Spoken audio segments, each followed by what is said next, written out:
जय Hind everyone. Most important question के साथ ये प्रैक्टिस सेशन लेकर आ गए हैं। अगर आप लोग का 22 अप्रैल 2024 के एग्जाम होने वाले हैं तो मैं बता दूं कि एक एक दिन कम होते जा रहा है और आप लोग का एग्जाम बहुत ही नजदीक आ रहा है। उसी एग्जाम को देखते हुए मैं आप लोग को प्रीवियस के साथ साथ न्यू पैटर्न पर आधारित प्रश्नों को इंक्लूड करके इस प्रैक्टिस सेशन में लेकर आता हूं।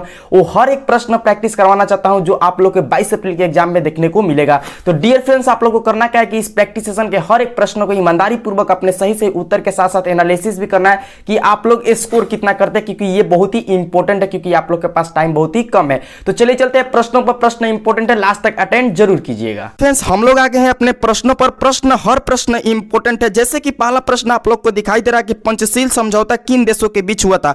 वेरी इंपॉर्टेंट प्रश्न है। आप लोग के एग्जाम के अकॉर्डिंग ऑप्शन में दिए गए रूस एवं चीन, भारत एवं पाकिस्तान और इनमें से कोई नहीं। तो फ्रेंड्स, इन चारों ऑप्शन में सही उत्तर आप लोग को जल्दी से बता दीजिए और जब मैं बताऊं तो आप लोग को मैच करना है कि सही किए हैं या रॉन्ग किए हैं। आप लोग नोट भी डाउट करते चलना है कि कितना सही करते हैं और कितना रॉन्ग करते हैं एनालिसिस करने के लिए। तो डियर फ्रेंड्स, अगर आप लोग बता दिए हैं तो पंचशील समझौता भारत एवं चीन के बीच हुआ था, जो आप लोग के ऑप्शन नंबर यहां पर 20 सही उत्तर है। अगर आप लोग बी को चूज किए हैं तो डेफिनेटली करेक्ट आंसर है। इसी तरह आप लोग हर एक प्रश्न का सही से उत्तर बताते चलना है। जैसे कि सेकंड नंबर प्रश्न आप लोग से पूछा गया है कि देवधर ट्रॉफी किस खेल से संबंधित है या जुड़ी हुई है। और एक स्पोर्ट से हर बार इंडियन आर्मी के एग्जाम में प्रश्न पूछे जाते हैं, तो इसीलिए आप लोग को प्रैक्टिस में भी दिया गया है। ऑप्शन है फुटबॉल, हॉकी, क्रिकेट, इनमें से कोई नहीं। इन चारों ऑप्शन में सही उत्तर क्या होगा ये आप लोग को जल्दी से बताना है। अगर आप लोग बता दिए हैं तो मैच कर लीजिए। इसका जो करेक्ट आंसर होगा, क्रिकेट से देवधर ट्रॉफी संबंधित है, जुड़ी हुई है, जो आप लोग के ऑप्शन नंबर सी यहां पर सही उत्तर होगा। क्रिकेट से रिलेटेड एक प्रश्न और याद रखिएगा कि सबसे ज्यादा ओडीआई में शतक लगाने वाला खिलाड़ी भारतीय है, जिनका नाम है विराट कोहली। ठीक है, वो 50 शतक लगा चुके हैं ओडीआई इंटरनेशनल यानी अंतर्राष्ट्रीय खेल में। चलते हैं नेक्स्ट प्रश्न 3 नंबर पर, जो कि वेरी इंपॉर्टेंट ऑलरेडी पूछा गया प्रश्न है आप लोग के इंडियन आर्मी के एग्जाम में। 2 से 3 बार ये प्रश्न रिपीट किया गया है, इसीलिए बहुत ही इंपॉर्टेंट है। प्रश्न है कि दिलवाड़ा मंदिर कहाँ स्थित है और ऑप्शन में दिए गए मध्य प्रदेश, राजस्थान, उड़ीसा और इनमें से कोई नहीं। इन चारों ऑप्शन में सही उत्तर क्या होगा ये अगर आप बता दिए हैं तो मैच कर लीजिए। इसका करेक्ट आंसर दिलवाड़ा मंदिर राजस्थान में स्थित है, जो आप लोग के ऑप्शन नंबर बी यहां पर सही उत्तर होगा। राजस्थान की राजधानी जयपुर होगा, ये भी याद रखिएगा, जिसको पिंक सिटी के नाम से भी जाना जाता है। चलते हैं 4 नंबर प्रश्न पर। 4 नंबर प्रश्न भी बहुत ही इंपॉर्टेंट है। जो प्रश्न आप लोग से पूछा जाए अगर इंडियन आर्मी के एग्जाम में कि शांति निकेतन निम्न में से किस व्यक्ति से संबंधित है, और ऑप्शन में दिए गए रविंद्रनाथ टैगोर, इंदिरा गांधी, श्री अरविंद और इनमें से कोई नहीं। इन चारों ऑप्शन में सही उत्तर क्या होगा सोच के जल्दी से बताइए। हर प्रश्न में आप लोग के 5 सेकंड का टाइम दिया रहता है सोचने के लिए, और आप लोग जल्दी से आंसर बताइए और मैच भी कर लीजिए। अगर बता दिए हैं तो मैच कर लीजिए। Rabindranath Tagore is the right answer for this questions. और questions very important according to your exam. Santiniketan को रविंद्रनाथ टैगोर व्यक्ति से संबंधित है। चलते हैं 5 नंबर प्रश्न पर, और 5 नंबर प्रश्न में आप लोग से पूछा गया प्रश्न है कि ब्राजील किस पदार्थ का सबसे बड़ा निर्यात करता है। चावल, कॉफी, चीनी, गेहूं। जल्दी से बताइए इस प्रश्न का सही उत्तर क्या होगा। तो डियर फ्रेंड्स, अगर आप लोग बता दिए हैं तो मैच कर लीजिए। इसका करेक्ट आंसर कॉफी हो जाएगा, जो ब्राजील सबसे ज्यादा कॉफी का उत्पादन करता है, निर्यात करता है, जो आप लोग के ऑप्शन नंबर बी यहां पर सही उत्तर है। और मैं बता दूं कि चीनी, अगर भारत में सबसे ज्यादा अगर कहीं पर चीनी होता है तो वो होता है उत्तर प्रदेश, यूपी, याद रखिएगा। सबसे ज्यादा गन्ना और चीनी उत्पादित होता है। चलते हैं 6 नंबर प्रश्न पर, और 6 नंबर प्रश्न में आप लोग से पूछा गया है कि उबेर कप किस खेल से संबंधित है। लीजिए, स्पोर्ट से एक और प्रैक्टिस में आप लोग को प्रश्न दिया गया है, और ऑप्शन में दिए गए विश्व महिला बैडमिंटन, विश्व महिला टेबल टेनिस या विश्व महिला लॉन टेनिस, या इनमें से कोई नहीं। इन चारों ऑप्शन में सही उत्तर क्या होगा ये आप लोग को जल्दी से बताना है। तो बता दिए हैं उबेर कप किस खेल से संबंधित है, तो मैच कर लीजिए। इसका करेक्ट आंसर आप लोग को विश्व महिला बैडमिंटन हो जाएगा, जो आप लोग के ऑप्शन नंबर ए में दिखाई पड़ रहा है, ये सही उत्तर है। चलते हैं नेक्स्ट प्रश्न 7 नंबर पर, और 7 नंबर प्रश्न में आप लोग से पूछा गया है कि सर्जिकल स्ट्राइक सितंबर 2016 के समय भारतीय सेना का जनरल कौन था। और ऑप्शन नंबर ए में दिया गया general BK Singh, general Dalbir Singh Suhag, या जनरल बिपिन रावत, या general Ranbir Singh. Very very important प्रश्न है, ये आप लोग को 2024 के एग्जाम में देखने को भी मिल सकता है, क्योंकि 2 से 3 बार ये रिपीट किया हुआ प्रश्न है। तो डियर फ्रेंड्स, अगर बता दिए हैं तो मैच कर लीजिए। इसका सही उत्तर जनरल दलबीर सिंह सुहाग हो जाएगा, जो आप लोग के ऑप्शन नंबर बी में दिखाई पड़ रहे हैं, ये सही उत्तर है। सर्जिकल स्ट्राइक सितंबर 2016 के समय यही थे। चलते हैं नेक्स्ट प्रश्न 8 नंबर पर, और 8 नंबर प्रश्न में आप लोग को दिखाई पड़ रहा है कि प्रश्न में पूछा गया कि बांग्लादेश की राष्ट्रीय मुद्रा किस नाम से जानी जाती है, और ऑप्शन में दिए गए रुपया, पैसा, टक्का, डॉलर। इस टाइप के प्रश्न एक इंडियन आर्मी के एग्जाम में पूछे जाते हैं, चाहे कोई भी ट्रेड्स हो। मैं बता दूं कि ये प्रैक्टिस आप लोग को ऑल ट्रेड्स के लिए है।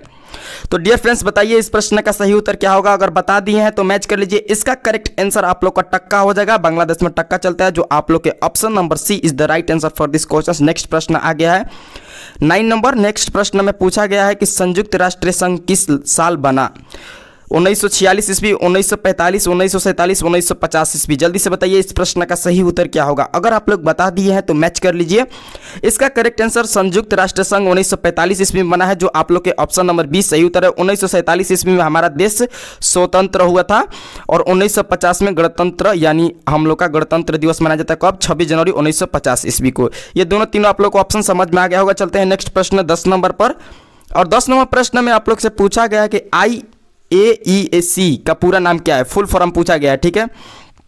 फुल फॉर्म यहां पर पूछा गया आप लोग से कि IAEC का फुल फॉर्म क्या होगा। अंतर्राष्ट्रीय परमाणु ऊर्जा आयोग, भारतीय परमाणु ऊर्जा आयोग या भारतीय विमान अभियंत्रिक परिषद या इनमें से कोई नहीं। जल्दी से बताइए इस प्रश्न का सही उत्तर। इंग्लिश में भी आप लोग को वहां पर पेपर दिया रहेगा, दोनों मीडियम रहे। आप लोग को जिस मीडियम में सुविधा बुझाए उसको आप लोग क्लिक कीजिएगा, राइट आंसर बताइएगा। और जो लोग चैनल पर नए हैं जल्दी से चैनल को कर लीजिए सब्सक्राइब और नोटिफिकेशन को ऑल प्रॉपर तरीके से। इंडियन आर्मी की तैयारी और मात्र आज से 10 से 12 दिन के अंदर पूरी तरह से वो क्वेश्चन को प्रैक्टिस करवाना जो इंडियन आर्मी के लिए बहुत ही महत्वपूर्ण है। हमारे साथ बने रहिए। आप लोग को हॉल और ऑल क्लास का PDF ऑन टेलीग्राम पर मिल जाएगा। टेलीग्राम का लिंक डिस्क्रिप्शन में दिया गया है, वहां से जाकर जुड़ सकते हैं। तो डियर फ्रेंड्स इस प्रश्न का सही उत्तर मैच कर लीजिए। इसका करेक्ट आंसर आप लोग को भारतीय परमाणु ऊर्जा आयोग हो जाएगा, जो आप लोग के ऑप्शन नंबर बी में दिखाई पड़ रहा है। ये सही उत्तर है। चलते हैं नेक्स्ट प्रश्न 11 नंबर पर। और 11 नंबर प्रश्न में आप लोग से पूछा गया कि वायसराय भारत में किसका प्रतिनिधित्व करता था। और ऑप्शन में दिए गए ब्रिटेन प्रधानमंत्री का, ब्रिटिश या सांसद, ब्रिटिश सिंहासन या ब्रिटिश मंत्री मंडल। इन चारों ऑप्शन में सही उत्तर क्या होगा ये आप लोग को जल्दी से बताना है। तो डियर फ्रेंड्स उम्मीद करता हूं आप लोग सही उत्तर बता दिए होंगे। तो बता दिए हैं तो मैच कर लीजिए। वायसराय भारत में ब्रिटिश सिंहासन प्रतिनिधित्व करता था, जो आप लोग के ऑप्शन नंबर सी सही उत्तर। अगर आप लोग सी को चूज किए तो डेफिनेटली 100% करेक्ट आंसर है। आप लोग को अगर GD तैयारी करते तो 2 नंबर और टेक्निकल एंड क्लर्क की तैयारी करते तो 4 नंबर यहां पर मिलेगा एक प्रश्न पर, ठीक है। चलते हैं नेक्स्ट प्रश्न 12 नंबर पर। और 12 नंबर प्रश्न में आप लोग से पूछा गया है कि भारत के प्रथम उपराष्ट्रपति कौन थे। और 2023 में एक प्रश्न पूछा गया था आप लोगों को कि उपराष्ट्रपति बनने की न्यूनतम आयु कितनी होती है। ये 2023 के प्रीवियस ईयर प्रश्न है, लेकिन यहाँ पर आप लोग को उपराष्ट्रपति कौन थे ये पूछा गया है। तो सी राजगोपालचारी या डॉक्टर गोपाल स्वरूप पाठक या डॉक्टर राधा कृष्णन या डॉक्टर जकीर हुसैन। इन ऑप्शन में से सही उत्तर बता दीजिए, फिर मैं इसका आंसर बताऊंगा। तो डियर फ्रेंड्स अगर बता दिए हैं तो मैच कर लीजिए। इसका करेक्ट आंसर भारत के प्रथम उपराष्ट्रपति श्री डॉक्टर राधा कृष्ण जी थे, जो आप लोग के ऑप्शन नंबर यहाँ पर सी सही उत्तर होगा। मैं बता दूं आप लोग को कि उपराष्ट्रपति बनने की न्यूनतम आयु 35 ईयर्स होगा, यानी 35 वर्ष। याद रखिएगा ये पूछा गया प्रश्न है। चलते हैं 13 नंबर प्रश्न पर। और 13 नंबर प्रश्न में आप लोग से पूछा गया कि चीन ने भारत पर कब आक्रमण किया था। 1965 ईस्वी, 1971 ईस्वी, 1962 ईस्वी या 1966 ईस्वी। तो डियर फ्रेंड्स इसका सही उत्तर क्या होगा ये आप लोग को जल्दी से बताना है। अगर बता दिए हैं तो मैच कर लीजिए। इसका करेक्ट आंसर आप लोग का 1962 ईस्वी में चीन ने भारत पर आक्रमण किया था। ऑप्शन नंबर सी यहाँ पर सही उत्तर होगा। 1971 में पाकिस्तान ने किया था। 1971 में भारत और पाकिस्तान के बीच होती, उसी समय बंगाल का विभाजन हुआ था, ये भी याद रखिएगा। चलते हैं नेक्स्ट प्रश्न 14 नंबर पर। और 14 नंबर प्रश्न में आप लोग से पूछा गया कि भाषाई आधार पर गठित भारत का प्रथम राज्य कौन सा था। आंध्र प्रदेश, हरियाणा, तमिलनाडु, कर्नाटक। इन चारों ऑप्शन में सही उत्तर क्या होगा ये आप लोग को जल्दी से बताना है। अगर बता दिए हैं तो मैच कर लीजिए। भाषाई आधार पर गठित भारत का प्रथम राज्य आंध्र प्रदेश है, जो आप लोग के ऑप्शन नंबर यहाँ पर ए सही उत्तर होगा। आंध्र प्रदेश में हरिकोटा नाम की जगह है, जहां पर आप लोग को मैं बता दूं चंद्रयान 3 का लॉन्च होता है। यह भी पूछा जाता है कि हरिकोटा किस राज्य में स्थित है, या हाँ तो ये आप लोग को आंसर बताना। अगर कल वाला क्लास नहीं की है तो उसमें ये प्रैक्टिस के लिए प्रश्न दिए हुए थे। चलते हैं 15 नंबर प्रश्न पर। और 15 नंबर प्रश्न में आप लोग को वेरी इंपॉर्टेंट है, अकॉर्डिंग टू योर एग्जाम प्रश्न पूछा गया कि भारतीय संविधान की प्रस्तावना में समाजवादी एवं धर्मनिरपेक्ष शब्द कब जोड़े गए। प्रथम संशोधन 1991 में, या 7वां संशोधन 1956 में, या 42वां संशोधन 1976 में, या 44वां संशोधन 1978 में। इन चारों ऑप्शन में सही उत्तर क्या होगा ये आप लोग को जल्दी से बताना है। तो डियर फ्रेंड्स, भारतीय संविधान की प्रस्तावना में समाजवादी एवं धर्मनिरपेक्ष शब्द 42वां संशोधन 1976 में जोड़े गए थे, जो आप लोग के ऑप्शन नंबर सी यहाँ पर सही उत्तर होगा। 1 से 15 तक हूबहू आपके एग्जाम के अकॉर्डिंग जीके के प्रैक्टिस किए। अब आप लोग 16 से 30 तक हूबहू जीएस का प्रैक्टिस करेंगे। तो जीएस वाले सेशन को भी आप लोग ईमानदारी पूर्वक एक एक प्रश्न का ऑनेस्टली तरीके से सही उत्तर बताते चलिएगा। 16 नंबर प्रश्न पर चलते हैं और 16 नंबर प्रश्न में आप लोग से पूछा गया जीएस वाला सेशन का पहला प्रश्न कि किसी द्रव्य के क्वथनांक को कैसे बढ़ाया जाता है, और ऑप्शन में दिए गए दबाव बढ़ाकर, दबाव कम करके, ऊष्मा बढ़ाकर या द्रव की मात्रा बढ़ाकर। इन चारों ऑप्शन में सही उत्तर क्या होगा ये आप लोग को जल्दी से बताना है। तो बता दिए हैं तो मैच कर लीजिए। इसका जो करेक्ट आंसर होगा, किसी द्रव्य को क्वथनांक को कैसे बढ़ाया जाता है, तो डियर फ्रेंड्स दबाव बढ़ाकर, जो आप लोग के ऑप्शन नंबर ए में दिखाई पड़ रहा है, डेफिनेटली करेक्ट आंसर है। नेक्स्ट प्रश्न चलते हैं 17 नंबर पे। इसी तरह आप लोग पेशेंस के साथ प्रैक्टिस लास्ट तक करते चलिए। 17 नंबर प्रश्न में आप लोग से पूछा गया कि विशिष्ट प्रतिरोध का मात्रक क्या, स्रोत क्या है। ओम इंटू सेकेंड, देखिए ये ओम गुणे सेकेंड है, ठीक है, इसको समझिएगा। ये जहाँ जहाँ आप लोग के स्टार की तरफ जैसा दिख रहा है वो गुणा है, टाइपिंग में थोड़ा मिस्टेक हुआ है। बी में दिया गया ओम गुणे मीटर या ओम पर सेंटीमीटर। इन चारों ऑप्शन में सही उत्तर क्या होगा। यूनिट से रिलेटेड एक प्रश्न इंडियन आर्मी में देखने को मिलेगा। तो डियर फ्रेंड्स, अगर बता दिए हैं तो मैच कर लीजिए। इसका जो करेक्ट आंसर होगा ओम इंटू मीटर हो जाएगा, जो आप लोग के option number B is the right answer for this question. चलते हैं नेक्स्ट प्रश्न 18 नंबर पर, और 18 नंबर प्रश्न में आप लोग से पूछा गया है कि निम्न में से कौन सी वस्तु चुंबकीय है। पारा, लोहा, सोना, चांदी। इन चारों ऑप्शन में सही उत्तर क्या होगा ये आप लोग को जल्दी से बताना है। तो डियर फ्रेंड्स, मैं बता दूं कि इसका करेक्ट आंसर लोहा हो जाएगा, जो आप लोग के ऑप्शन नंबर बी सही उत्तर है, वस्तु चुंबकीय है। चलते हैं नेक्स्ट प्रश्न 19 नंबर पर, और 19 नंबर प्रश्न में पूछा गया प्रश्न है कि विद्युत किससे उत्पन्न होगा। डायोड, ट्रांजिस्टर, डायनेमो या ऑप्शन नंबर डी है मोटर। इन चारों ऑप्शन में सही उत्तर क्या होगा जल्दी से आप लोग को बताना है। तो डियर फ्रेंड्स, बता दिए हैं तो मैच कर लीजिए। Dynamo is the right answer for this questions. All are questions very important. Next प्रश्न 20 नंबर पर चलते हैं, और 20 नंबर प्रश्न में आप लोग से पूछा गया कि सोनार नामक यंत्र किस काम आता है। हवाई जहाज के स्थान का पता लगाने, या पनडुब्बी के स्थान का पता लगाने, या संगीत यंत्र की तरंगीय आवृत्ति पता लगाने, या इनमें से कोई नहीं। इन चारों ऑप्शन में सही उत्तर क्या होगा आप लोग को बताना है। तो डियर फ्रेंड्स, बता दिए हैं तो मैच कर लीजिए। सोनार नामक यंत्र पनडुब्बी के स्थान को पता लगाने के लिए काम में किया जाता है, जो आप लोग के ऑप्शन नंबर बी यहाँ पर सही उत्तर है। नेक्स्ट प्रश्न चलते हैं 21 नंबर पर, और 21 नंबर प्रश्न में आप लोग से पूछा गया कि शक्ति का मापक पर मात्रक क्या है। जूल प्रति सेकंड, वाट प्रति सेकंड, जूल प्रति सेकंड एवं वाट।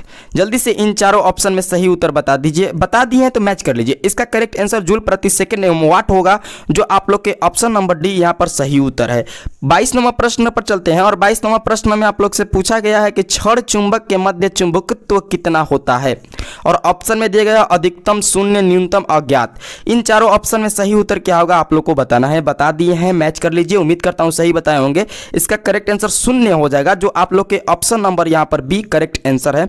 नेक्स्ट प्रश्न 23 नंबर वेरी इंपॉर्टेंट है आप लोग के एग्जाम के अकॉर्डिंग। ये आप लोग को टेक्निकल में प्रश्न पूछा भी गया है, टेक्निकल वाला फोकस दिस प्रश्न है कि जी का मान अधिकतम कहां पर होता है। भूमध्य रेखा, ध्रुव, भूपटल, या ऑप्शन नंबर एक डी है, इनमें से कोई नहीं। तो जल्दी से आप लोग बताइए इस प्रश्न का सही उत्तर क्या होगा। आप लोग के पास 5 सेकंड का टाइम है इस प्रश्न के लिए। तो डियर फ्रेंड्स, उम्मीद करता हूं आप लोग का 5 सेकंड का टाइम खत्म हो गया और आप लोग सही आंसर बताए होंगे। तो मैच कर लीजिए। इसका जो करेक्ट आंसर होगा, जी का मान अधिकतम ध्रुव पर होता है, जो आप लोग के ऑप्शन नंबर बी में दिखाई पड़ रहा है। ये करेक्ट आंसर है। चलते हैं 24 नंबर प्रश्न पर, और 24 नंबर प्रश्न में आप लोग से पूछा गया है कि निम्न में से कौन सा आवेश रहित है। प्रश्न है कि निम्न में से कौन सा आवेश रहित है, और ऑप्शन है इलेक्ट्रॉन, प्रोटॉन, न्यूट्रॉन, और इनमें से कोई नहीं। तो डियर फ्रेंड्स, जल्दी से बताइए इस प्रश्न का करेक्ट आंसर। तो देखिए, निम्न आवेश रहित न्यूट्रॉन है, जो आप लोग के ऑप्शन नंबर यहां पर सी करेक्ट आंसर होगा। चलते हैं 25 नंबर प्रश्न पर, और 25 नंबर प्रश्न में आप लोग से पूछा गया है, और ये प्रश्न बहुत ही इंपॉर्टेंट है, प्रीवियस ईयर प्रश्न है, और ये 8 से 9 बार प्रश्न रिपीट किया हुआ है। मैं बता दूं कि जब ऑफलाइन आप लोग को एग्जाम हो रहा था, चाहे ऑनलाइन 2023 में एग्जाम स्टार्ट हुआ है, उसमें भी प्रश्न आया था, ऑफलाइन में भी आया हुआ है। मेरे चैनल पर आप लोग को ओरिजिनल पेपर का क्लास का प्लेलिस्ट है, आप लोग को जाकर पहले ही प्लेलिस्ट पर पूरा ओरिजिनल पेपर का हूबहू सेम ओरिजिनल पेपर प्रैक्टिस कर सकते हैं, और अपना कॉन्फिडेंस लेवल ऊपर की तरफ बढ़ा सकते हैं कि किस लेवल के इंडियन आर्मी आर्मी के एग्जाम में और कौन से प्रश्न आते हैं, क्योंकि 75% प्रीवियस ईयर प्रश्न देखने को मिलता है इंडियन आर्मी के एग्जाम में। अगर आप लोग आज से 10 बरस पहले के प्रीवियस ईयर को प्रैक्टिस लगाएंगे तो जो मेरे चैनल पर ऑलरेडी अपलोड है। तो डियर फ्रेंड्स, ऑप्शन में दिए गए 60 से 64, 70 से 75, 80 से 82 और 91 से 92, इन चारों ऑप्शन में सही उत्तर क्या होगा? अगर आप लोग बता दिए हैं तो मैच कर लीजिए। इसका करेक्ट आंसर 91 से 92 हो जाएगा। मानव रक्त के किसके मापने में कार्य करता है। चलते हैं नेक्स्ट प्रश्न 26 नंबर पर। और 26 नंबर प्रश्न में आप लोग से पूछा गया कि रिएक्टर स्केल किसके मापने में कार्य आता है? वायु की गति, शरीर का ताप, या भूकंप की तीव्रता, या सागर की गहराई। जल्दी से बताइए इस प्रश्न का करेक्ट आंसर क्या होगा मेरे भाई। तो डियर फ्रेंड्स, इसका सही उत्तर आप लोग का भूकंप की तीव्रता मापने के लिए रिएक्टर स्केल की कार्य किया जाता है, जो आप लोग के ऑप्शन नंबर यहाँ पर सी करेक्ट उत्तर है। 27 नंबर प्रश्न पर चलते हैं। और 27 नंबर प्रश्न में आप लोग से पूछा गया कि ध्वनि तरंगों को विद्युत तरंगों में परिवर्तित करने वालों को क्या कहते हैं? माइक्रोक्रोटोन, माइक्रोफोन, या माइक्रोस्कोप, या ऑप्शन नंबर डी है लाउड स्पीकर। इन चारों ऑप्शन में सही उत्तर आप लोग को बताना है। अगर आप लोग बता दिए हैं तो मैच कर लीजिए। इसका जो करेक्ट आंसर होगा माइक्रोफोन हो जाएगा, जो आप लोग के ऑप्शन नंबर बी यहाँ पर सही उत्तर है। 28 नंबर प्रश्न पर चलते हैं। और 28 नंबर प्रश्न में आप लोग से प्रश्न पूछा गया है कि ताप बढ़ने से ध्वनि का वेग होता है, बढ़ता है, घटता है, अपवर्तित रहता है, या घटकर बढ़ता है? तो डियर फ्रेंड्स, इसका करेक्ट आंसर क्या होगा ये आप लोग को जल्दी से बताना है। तो बढ़ता है, ये is the right answer for this question. ताप बढ़ने से ध्वनि का वेग भी बढ़ता है। चलते हैं 29 नंबर प्रश्न पर। और 29 नंबर प्रश्न में आप लोग से पूछा गया कि प्रिज्म के लिए अधिकतम विचलन कोण किस रंग की किरण से होगा? लाल रंग, नीला रंग, बैगनी रंग, हरा रंग। तो इन चारों रंगों में से कौन सा रंग सही उत्तर है? जल्दी से आप लोग को बताना है। अगर बता दिए हैं तो मैच कर लीजिए। इसका करेक्ट आंसर बैगनी रंग हो जाएगा, जो आप लोग के ऑप्शन नंबर सी में दिखाई पड़ रहा है। डेफिनेटली करेक्ट आंसर है। नेक्स्ट प्रश्न चलते हैं 30 नंबर पर। और 30 नंबर प्रश्न में आप लोग से पूछा गया कि ट्रेमोकोमा रोग संबंधित है आंख से, नाक से, कान से, गले से। और मैं बता दूं फ्रेंड्स कि ये वेरी इंपॉर्टेंट प्रश्न है। रोग से प्रश्न एक प्रश्न इंडियन आर्मी के एग्जाम में पूछे जाते हैं। तो इसका सही उत्तर मैच कर लीजिए, आंख से हो जाएगा, जो आप लोग के option number A correct answer है।